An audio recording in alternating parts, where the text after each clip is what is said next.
October 14, 2017, a truck bomb detonated at this busy junction. Close to 600 lives were lost in one of the deadliest terrorist attacks to ever rock the Somali capital, Mogadishu.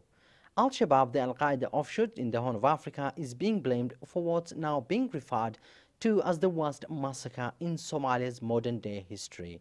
For over a decade now, the terrorist group continues to wage an armed insurgency aimed at overthrowing the internationally backed governments based in Mogadishu.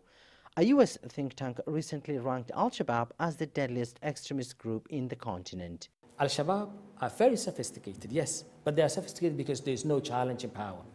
But the real point is, are Al-Shabaab getting enough pressure? Are the Al-Shabaab in the point where they hide from point to point? They are not. Al-Shabaab are free to do whatever they want. And Al-Shabaab are not powerful than ever before, but they are so hopeful because they do see the government are not focusing out there. The group has claimed responsibility for deadly attacks on key government bases and high-profile hotels in Mogadishu. In the past, Al-Shabaab targeted the presidential palace and parliament using car bombs, including a deadly blast inside a downtown market that killed close to 40 people.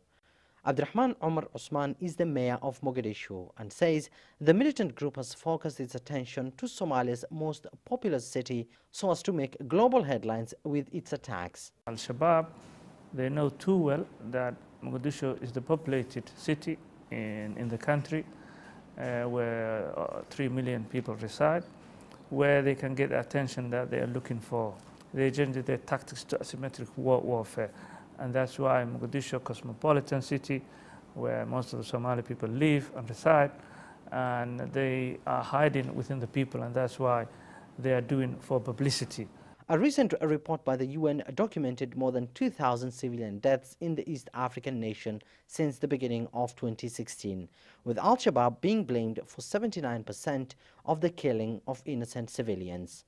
Government forces, African Union troops and some of the country's international security partners have also fallen victim to Al-Shabaab's ever-increasing guerrilla tactics. Over the past couple of years, African Union troops and government forces have been killed in deadly roadside bombs and attacks on key army bases claimed by the militant group.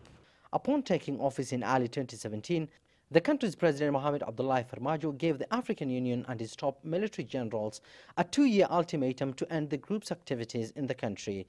And with that deadline fast approaching, recent attacks suggest that the war is far from being won. On Sunday, a deadly car blast killed 4 people at a city restaurant in downtown Mogadishu, the latest in a string of attacks that continue to claim lives in the East African nation.